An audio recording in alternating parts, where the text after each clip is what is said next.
And finally, is an HTC Desire 19 Plus, and today I'll show you how to insert SIM and SD card into the device.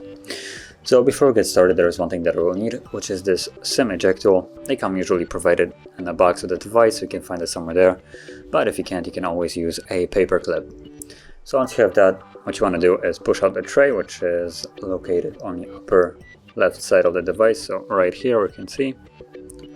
So push it out, and from here you have access to a SIM tray and SD tray.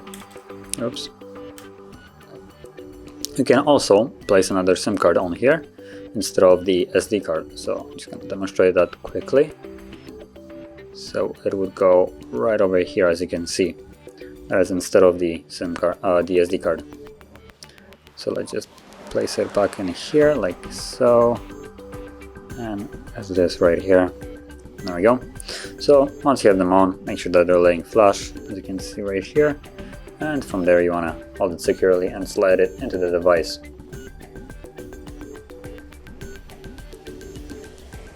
And there is the SIM card, so let's put on the pin for it,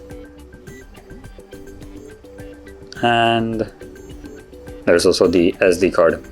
As you can see, both of them are working just fine. And that is how you would insert it. So if you found this very helpful, don't forget to hit like, subscribe, and thanks for watching.